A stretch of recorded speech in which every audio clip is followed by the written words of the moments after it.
आपणकर जदि मिथुन राशि हुई थाए तेबे एही भिडियोटी को थरे मात्र शेष पर्यंत देखंतु।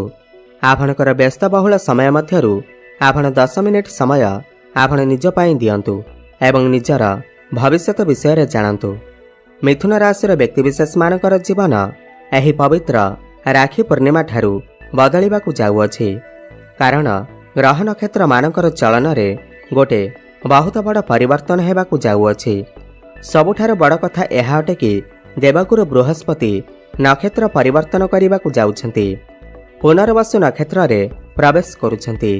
एहा सहित सूर्य मध्य राशि परिवर्तन करुछंती, जहा द्वारा आपणकर भाग्य रे गोटे बड़ परिवर्तन हेबाकु जाउअछि, जहा द्वारा आपणकर जीवन रे चलीथिबा समस्त दुख कष्ट एवं समस्यार अंत हेबाकु जाउअछि एवं पुणी थरे खुशी फेरिबाकु जाउअछि। देखंतु बुध शुक्र एवं सूर्यंकर राशि परिवर्तन हेबाकु जाउअछि एवं मंगल मध्य राशि परिवर्तन करिवे, जहा द्वारा आपणकर जीवन रे किछि बड़ हेबाकु जाउअछि। आपणक जीवन रे चलीथिबा समस्त दुख कष्टर अंत हेबाकु जाउअछि। पुनर्बार एही राखी पूर्णिमा ठारू आपणकर जीवन रे खुशी फेरिबाकु जाउअछि। तेबे आसंतु जानिबा एही राखी पूर्णिमा ठारू आपणकर जीवन रे कौन सबु बड़ परिवर्तन हेबार अछि। एहा पूर्वरु जदि आपणकर भी मिथुन राशि हुई थाए एवं आपण भी ईश्वर को सच्चा हृदय भक्ति करुथांती विश्वास करुथांती, तेबे एही भिडियोटी को लाइक करी कमेंट बॉक्स रे जय शनिदेव हर हर महादेव अवश्य लिखि दियंतु। देखंतु पूर्वरु शुक्र आपणकर द्वादश भावर थिले, जहा फल आपणकर टिके स्वास्थ्य जनित समस्या देखा देउथिला, बहुत अधिक आर्थिक समस्या देखा देउथिला, करजर मायाजाल रे आपण फसी जाइथिले, आपणकर समस्त कार्य अटिकी रहुथिला, आपण जो भी कार्य रे हाथ देउथिले सेथिरे सफलता मिली पारु नथिला, बड़ आर्थिक समस्या थिला, आपणकर ऋणर भार एते बढ़ी जाइथिला कि आपण चिंताग्रस्त थिले, गृह परिवार रे खुशीर वातावरण नथिला, शिक्षा क्षेत्र रे समस्या देखा देउथिला, आपणकर अननेसेसरी खर्च हेउथिला, समाज रे आपणकर मान सम्मान नथिला, आपणकु चाकरीटीए प्राप्ति होई पारु नथिला, संतान संतति पाई आपण चिंतित थिले, आपणकर व्यापार वाणिज्य रे लॉस हेउथिला, प्रेम जीवन रे मध्य समस्या देखा देउथिला। तेबे एही भली जहा भी समस्या आपणकर जीवन रे चालुथिला ताहा एबे दूर हेबाकु जाउअछि। एही राखी पूर्णिमा ठारू आपणकर जीवन रे पुणी थरे खुशी फेरिबाकु जाउअछि। आपणक जीवन रे नूतन सूर्य उदयर आरंभ हेबाकु जाउअछि।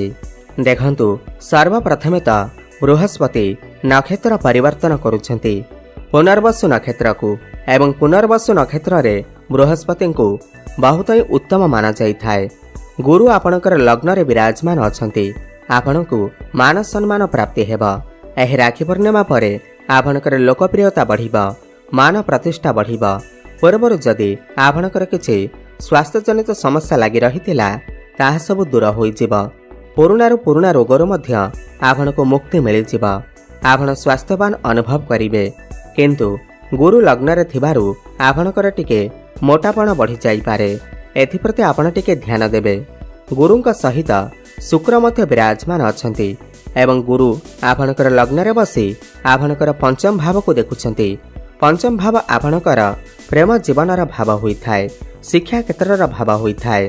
तो एही राखी पूर्णिमा परे आपणको आपणकर प्रेम जीवन रे सफलता प्राप्ति हेबा। जो मानकर कथावार्ता बंद होई जाइथिला, ब्रेकअप आदि होई जाइथिला, सेमानकर पुणी थरे कथावार्ता होई पारे, प्याचअप हेबार मध्य संभावना बनुअछि एवं जो माने भी सिंगल अछंती सेमानकु नूतन पार्टनर मध्य मिली पारंती। भ्रमण सुख आपणको प्राप्ति हेबा। शुक्र आपणकर लग्न रे बसी सप्तम भाव को देखुछंती। जो पिला मानकर विवाह होई नाही, विवाह बयस होई जाइथिले सेमानकर विवाह मध्य होई पारे एवं सेमानकर घर को विवाह प्रस्ताव मान आसी पारे।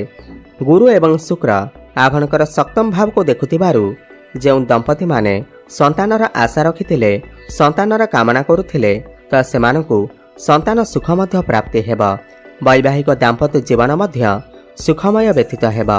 आपण दुई जण मिसी किछि फैमिली प्लानिंग करि पारंती, किछि बड़ डिसिजन नै पारंती एवं सप्तम भाव आपणकर व्यापार वाणिज्यर भाव होता है।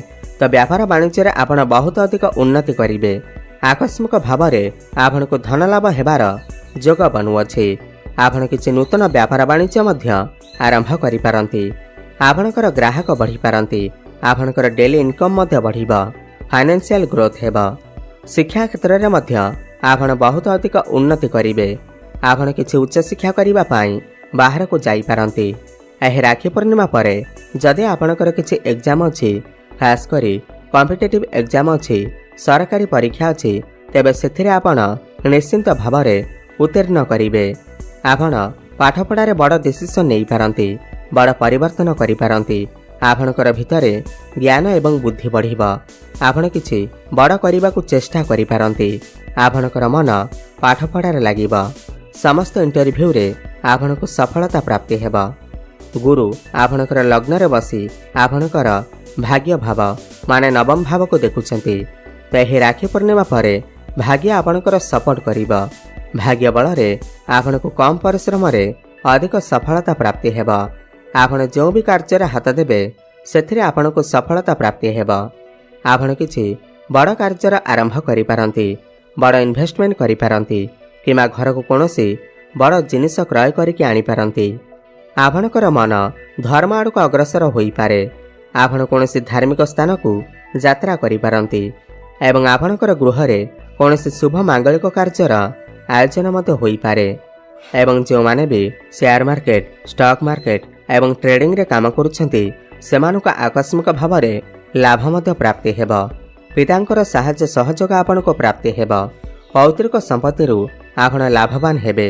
आपनको कोनोसी स्थानरू गुप्त धन मध्य प्राप्ति होई पारे। देखंतु शनि आपणकर दशम भाव में माने क्यारियर भाव में विराजमान अछंती। तो क्यारियर क्षेत्र में आपनको किछि ना किछि बड़ परिवर्तन निश्चिंत भाव में देखा मिलिबा। हुए तो आपणकर ट्रांसफर होई पारे। हुए तो पूर्व जदि आपण चाकरी करिसेंती ताहेले प्रमोशन हेबार मध्य जोग बनुअछि।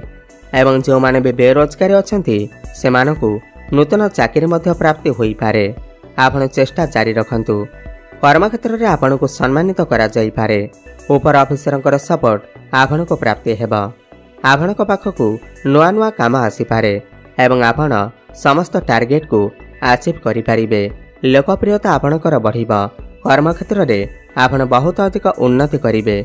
आपण आपणकर कर्म को नहीं विदेश यात्रा मध्य करि पारंती। जो व्यक्ति विशेष माने ऑनलाइन रे काम करुछंती, मार्केटिंग रे काम करुछंती, फाइनेंस क्षेत्र रे काम करुछंती, टीचरशिप लाइन रे अछंती, सेमानको अधिक सफलता प्राप्ति हेबा। आपणकु आपणकर कर्म क्षेत्र रे बहुत अधिक उन्नति देखिबा को मिलिबा। बड़ भाई भौणीकर सपोर्ट आपणको प्राप्ति हेबा। चारि दिगरे आपणकु लाभ ही लाभ प्राप्ति हेबा। काहेकि ना एकादश भावर अधिपति मंगल आपणकर चतुर्थ भाव में विराजमान अछंती। आपणकु समस्त भौतिक सुख मध्य प्राप्ति हेबा। आपण जदि पूर्व ऋण नहीं थिले, करजर मायाजाल फसी रही थिले, तो समस्त करजरु आपणको मुक्ति मिलिजिबा एवं समस्त शत्रु मानक ठारू आपणको मुक्ति मिलिजिबा। घर परिवार रे हसखुशीर लहरी लगी रहिबा।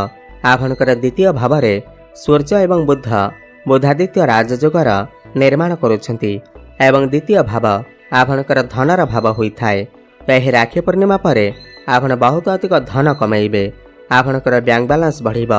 आपणक पाखकु चारि दिगरु धन आसीबा। तो मोटामोटी देखा गले यही राखी पूर्णिमा ठारू मिथुन राशि व्यक्ति विशेष माने समस्त क्षेत्र में उन्नति करने को जाउछंती। ताहा शिक्षा क्षेत्र हेउ, भाग्य क्षेत्र हेउ, क्यारियर क्षेत्र हेउ, वैवाहिक दाम्पत्य जीवन रे हेउ, समस्त क्षेत्र में उन्नति करने को जाउछंती। अधिक शुभफल प्राप्ति करबा पई आपण प्रत्येक दिन प्रभु गणेशंकर आराधना करंतु एवं बुधंकर बीज मंत्र जप अवश्य करंतु। ओम ब्रांग ब्रिंग ब्रंग सह बुधाय नमः 108 थर प्रत्येक दिन जप करंतु। शुभफल प्राप्ति हेबा। एवं प्रत्येक बुधवार दिन गोमाता को सबुज चारा खाइबा को दियंतु एवं हनुमान चालीसार पाठ करंतु। शुभफल प्राप्ति हेबा सहित आपणकर भाग्य रे उन्नति आसीबा। धन्यवाद।